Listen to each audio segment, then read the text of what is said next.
Buletin Didik 28 Oktober bersama saya Khairi Hazwan Muhammad Asri. Assalamualaikum dan salam sejahtera. Kementerian Pendidikan KPM menerusi satu kenyataan memaklumkan bahawa semua pelajar di Institut Pendidikan Guru, Kolej Matrikulasi, Kolej Vokasional dan Tingkatan 6 diberi cuti pelepasan pada 17 hingga 21 November. Pelepasan itu untuk membolehkan mereka pulang mengundi bagi pilihan raya umum PRU ke-15. Ketetapan KPM ini adalah selaras dengan pengumuman Suruhanjaya Pilihan Raya SPR mengenai tarikh hari pengundian yang telah ditetapkan pada 19 November. Tempoh pelepasan yang diberikan ini adalah bagi membolehkan pelajar mempunyai masa yang mencukupi untuk membuat perjalanan pergi dan balik ke lokasi pusat pengundian masing-masing. Ketetapan ini juga sebagai tanda sokongan KPM bagi pelaksanaan undi 18 yang telah diwartakan oleh kerajaan pada 1 Disember tahun lalu. Sehubungan dengan itu, semua kelas atau aktiviti yang melibatkan pelajar dalam tempoh tersebut perlu ditangguhkan ke suatu tarikh lain.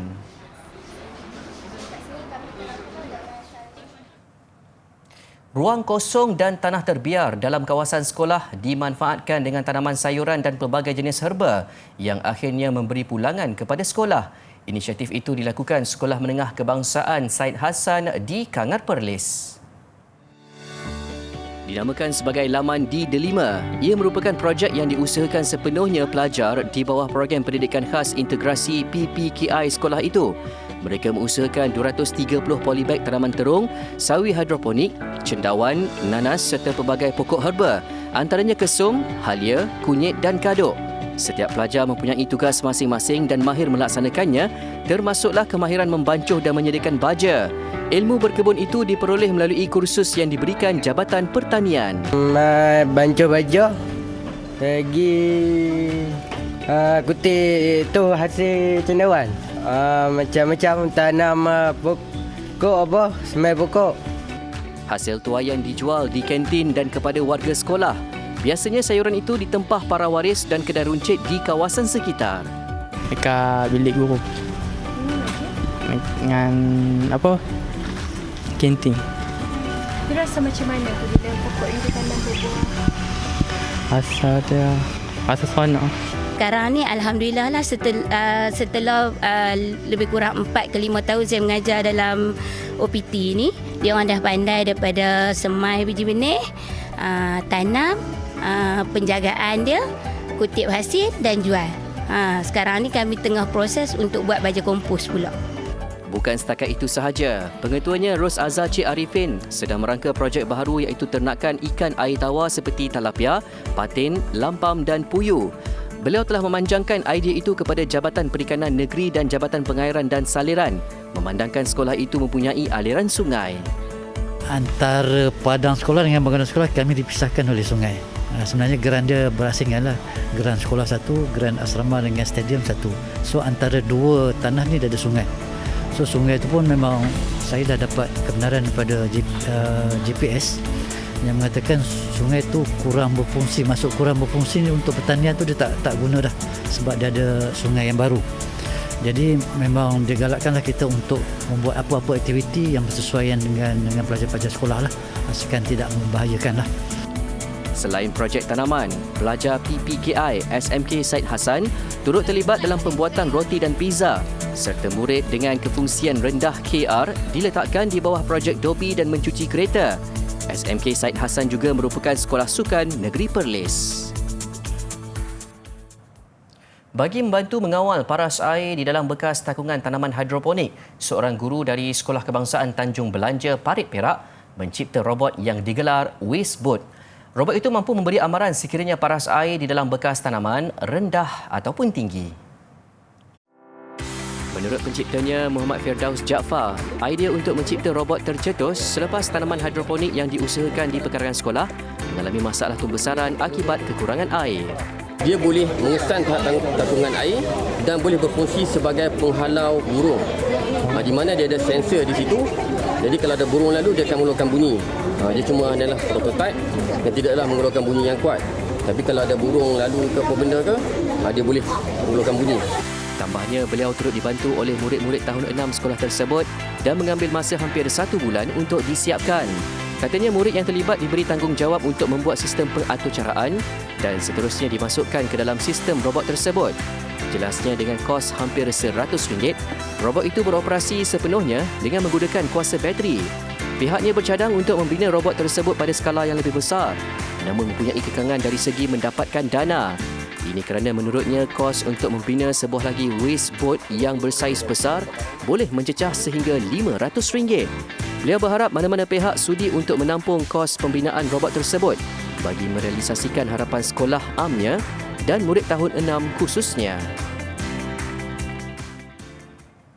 Perpustakaan Negeri Wilayah Tawau dan Sanakan Sabah bakal mempunyai tarikan terbaru dengan penubuhan Pusat Sains oleh Petronas. Inisiatif itu bagi memberi akses dan peluang pembelajaran serta meningkatkan kesedaran pelajar, guru dan penduduk setempat ke arah pembudayaan sains, teknologi, kejuruteraan dan matematik STEM. Pusat yang menelan belanja RM10.2 juta dan dilengkapi bahan pameran dan aktiviti studio itu dijangka beroperasi pada 2024. Majlis Pra-Pelancaran bagi Pusat Sains berkenaan dirasmikan oleh Menteri Sains, Teknologi dan Inovasi Sabah, Datuk Yaakob Khan. Menurut Naib Presiden Kanan Pelaksanaan Projek dan Teknologi Petronas, Datuk Baco Pilong, Petronas berbangga dapat menyumbang kepada pembangunan pendidikan dan modal insan di negeri ini melalui tajaan pendidikan, latihan teknikal, penyediaan akses pendidikan serta latihan demi memperkasakan bakat-bakat muda Sabah. Tambahnya, Pusat Sains itu bakal memberi pengalaman baru kepada pengunjungnya melalui pendekatan hands-on dan pembelajaran tidak formal. Penubuhan Pusat Sains di Sandakan dan Tawau ini merupakan satu inisiatif yang sangat bagus daripada pihak Petronas di mana ia dapat meningkatkan minat pelajar dalam bidang STEM di mana seperti yang kita tahu di peringkat menengah atas tingkatan 4 dan 5 tidak ramai murid yang menceburi dalam bidang STEM dan kita kalau boleh ingin menambahkan lagi lah murid untuk di peringkat kelas. Manfaat yang kami dapat daripada penubuhan pusat sains yang berada pada perpustakaan Tawau, kami mendapat peluang untuk menimba ilmu, mendapat ilmu baru.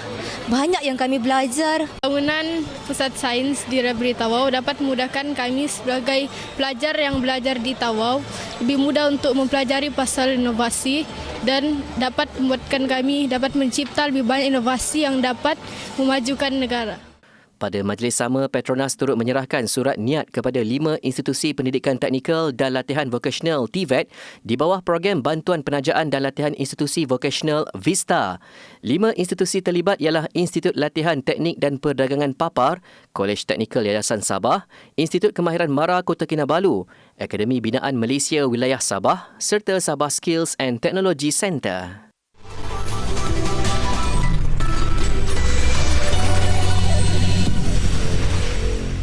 Kembali di Buletin Didik, lebih 20,000 pelajar dibantu melalui pelbagai pembiayaan Pendidikan Tenaga Nasional Berhad TNB untuk meneruskan pengajian ke Institusi Pengajian Tinggi IPT. Pembiayaan TNB adalah dalam bentuk beasiswa dan derma siswa sejajar dengan matlamat syarikat utiliti berkenaan dalam menyokong usaha kerajaan membantu rakyat.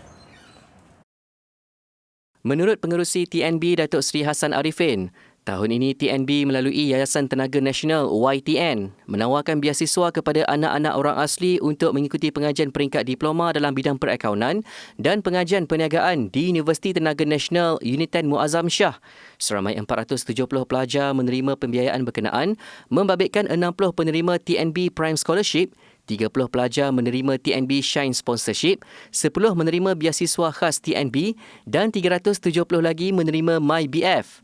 Jelasnya lagi, melalui pelbagai inisiatif TNB, rakyat dapat dibantu terutama dalam membangunkan potensi generasi muda sekaligus meningkatkan taraf hidup menerusi peluang pendidikan yang berkualiti. Setakat ini, lebih 6,200 pelajar di bawah tajaan YTN sedang mengikuti pengajian di IPT dengan pembiayaan keseluruhan RM100 juta merangkumi yuran pendaftaran, yuran pengajian, allowance sara hidup bulanan dan allowance komputer. Selain pembiayaan keuangan, YTN turut menyediakan program-program pembangunan untuk pelajar tajaan dengan hasrat membangunkan potensi mereka dari sudut kemahiran insaniah serta kepimpinan. Sekali lagi, negara melakar sejarah dalam sektor pendidikan khususnya bidang kemahiran teknikal dan vokasional apabila 2 daripada 7 wakil negara ke World Skills Competition WSC 2022 Special Edition di Helsinki, Finland adalah dari Giat Mara. Pertandingan yang berlangsung pada 16 hingga 25 Oktober itu diadakan bagi menggantikan pertandingan WSC 2022 di Shanghai, China yang dibatalkan akibat pandemik COVID-19. Sebanyak 15 buah negara terpilih bagi menganjurkan sejumlah 61 bidang kemahiran di pertandingan tersebut. Malaysia berkesempatan membawa 7 bidang kemahiran ke Switzerland dan Finland dalam bidang bakery, patisserie and confectionery, pembuatan kabinet, servis restoran, memasak, terapi kecantikan dan teknologi fashion. Dan Nur Aliyah Nadirah Yusri dari Giat Mara Prima Tasik Glugu Pulau Pinang dalam bidang terapi kecantikan. Lebih membanggakan apabila Nur Aliyah Nadirah juga terpilih sebagai pembaca ikrar pertandingan semasa majlis pembukaan diadakan pada 19 Oktober lalu. Dalam pada itu, seorang anggota kerja Giat Mara yang merupakan pengurus Giat Mara Bandar Tun Razak dalam bidang teknologi fashion, Nur Azah Muhammad, turut terpilih sebagai pakar negara dalam pertandingan berkenaan. Kejayaan ini bukan sahaja menjadi batu loncatan bagi pelajar, malah mengangkat martabat bidang kemahiran teknikal dan vokasional ke persada dunia. Universiti Kebangsaan Malaysia UKM menawar dan menyediakan penginapan kepada 12,920 penuntutnya di Kolej Kediaman bagi sesi akademik 22-23. Mengikut data yang diterima oleh Pusat Perumahan Pelajar PPP UKM sehingga semalam, seramai 12,420 orang pelajar bersamaan dengan 96% telah mendaftar di Kolej Kediaman. Baki kekosongan akan ditawarkan kepada 550 penuntut tahun 1 ambilan kedua bermula 25 hingga 31 Oktober ini. Dalam pada itu, UKM juga telah memperkenalkan sistem e-merit bagi memastikan ketelusan dalam pemilihan penuntut bagi penempatan di Kolej Kediaman. Ia mengambil kira data menyeluruh penglibatan dan pencapaian dalam aktiviti, program, akademik, golongan berpendapatan rendah B40, badan beruniform dan pelbagai input lain.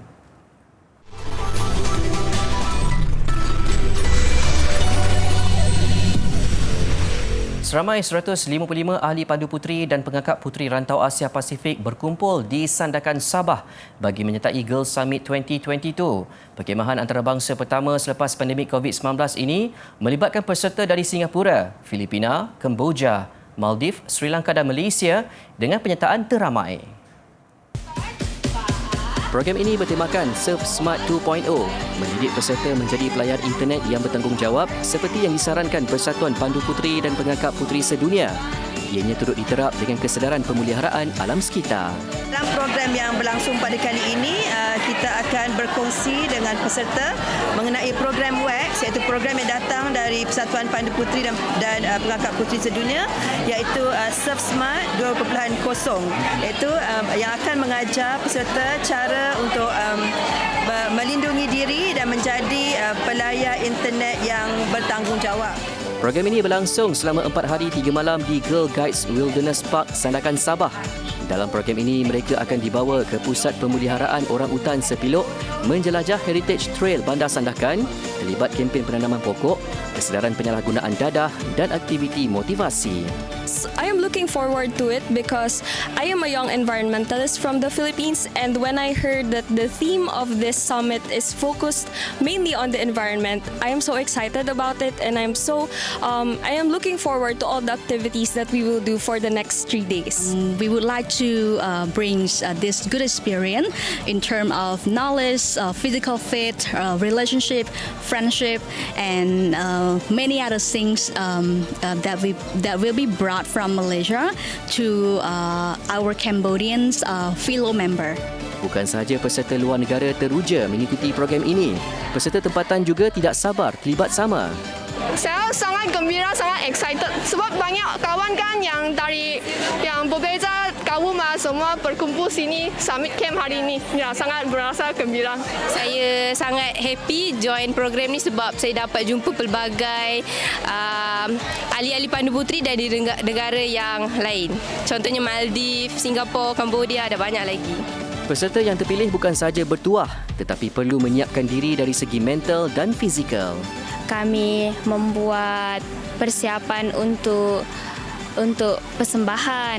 Kami persiapkan mental kami kerana ini merupakan camp antarabangsa dan kami perlu membuat yang terbaiklah untuk present kami punya negara dan juga negeri.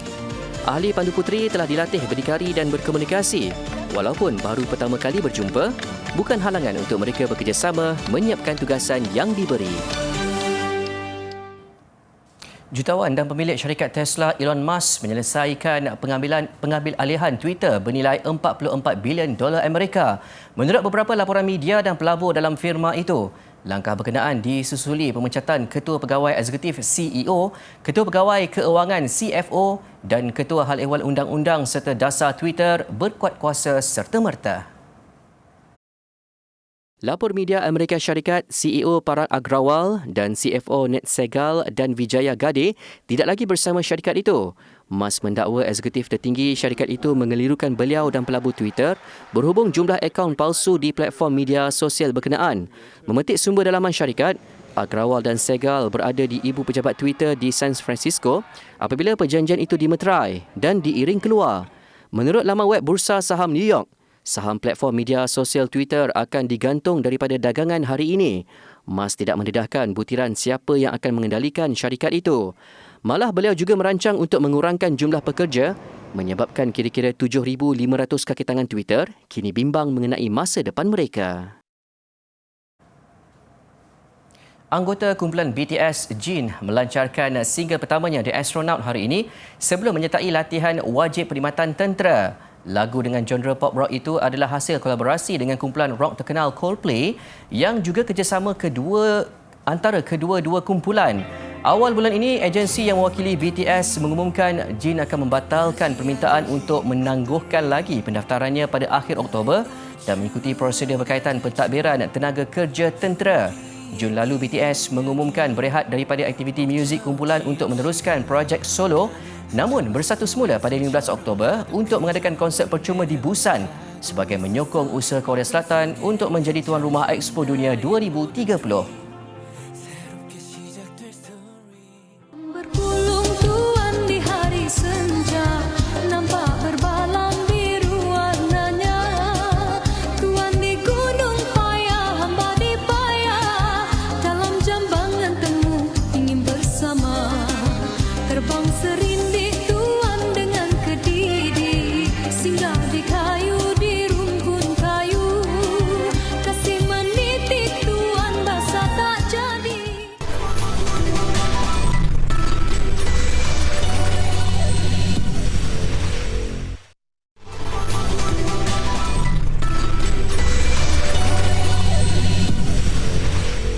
Masih di Buletin Didik, Sukan. Dua lagi pasukan membawa kelebihan selesa ke pertemuan timbal balik pusingan 16 Piala Malaysia.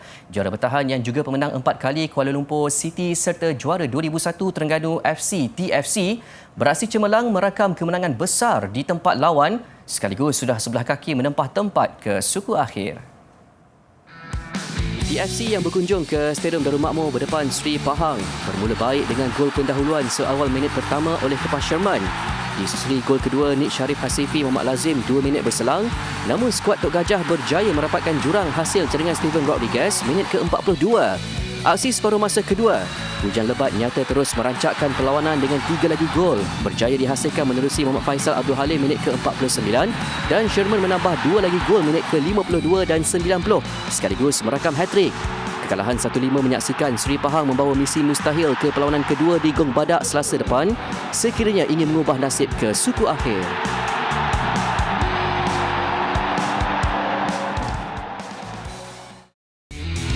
Turut menjadi tumpuan semestinya penampilan juara bertahan Kuala Lumpur City FC yang memulakan pusingan 16 dengan langkah kanan apabila menewaskan PDRM FC 3-0 di Stadium Bola Sepak Kuala Lumpur. Bagaimanapun, anak buah Boyan Hodak terpaksa menanti hingga hujung separuh masa pertama hasil jaringan gol Roman Morales dan ketua pasukan Paulo Josue sebelum Morales menambah gol ketiga yang juga jaringan kedua peribadi 12 minit sebelum aksi tamat. Kemenangan itu meletakkan naib juara Piala AFC itu berada dalam posisi selesa untuk mengharungi aksi kedua di venue sama Selasa depan. Kementerian Belia dan Sukan KBS menerusi Majlis Sukan Negara MSN telah mempersiapkan kod sukan selamat untuk dilaksanakan kepada semua persatuan sukan kebangsaan bermula Disember ini. Menurut Menteri Belia dan Sukan Datuk Seri Ahmad Faizal Al-Zumu, beliau akan memastikan kod itu tetap akan diteruskan seperti yang dirancang bersama menteri yang baru dilantik selepas PRU 15 nanti. Tambah Datuk Seri Ahmad Faizal, perancangan Akta Sukan Selamat akan tetap direalisasikan seperti yang telah dijanjikan. Ia merangkumi tata cara kelakuan bakal diguna pakai untuk mengendalikan aduan mengenai gangguan seksual di semua peringkat sebelum digantikan kepada Akta Sukan Selamat pada masa akan datang. Sebelum ini, beliau memaklumkan KBS sedang merangka Akta Draft Sukan Selamat yang dijangka siap selewat-lewatnya Disember nanti pada sesi soal-jawab sidang Parlimen Mac lalu. Namun ia terhenti seketika susulan pembubaran Parlimen yang diumumkan Perdana Menteri Datuk Seri Ismail Sabri Yaakob 10 Oktober lalu. Saingan hari pertama kejohanan gimnastik estetik AGG Piala Dunia bermula dengan 2 kategori tuah dan magar membabitkan pembabitan peserta pelbagai peringkat umur. Ia menawarkan keseluruhan 24 pingat emas dengan kem cilik Malaysia, berjaya membutirkan 4 emas, 4 perak dan 4 gangsa dalam kategori tuah. Emas diraih dalam acara long program bawah 8 tahun, short program bawah 12 dan 14 tahun, serta senior bawah 17 tahun. Manakala perak dihasilkan dari aksi long program bawah 10, short program bawah 12, short program junior dan mix senior. Esok cabaran lebih besar menanti skuad negara menerusi kategori Piala Asia yang menampilkan lebih banyak pasukan antarabangsa. Baik, pertunjukan fashion Salon du Chocolat yang memperagakan busana bertatahkan coklat di Paris mengakhiri buletin didik. Ia turut digayakan oleh atlet Olimpik Perancis. Saya Khairi Hazwan Muhammad Asri. Salam hormat dan Assalamualaikum.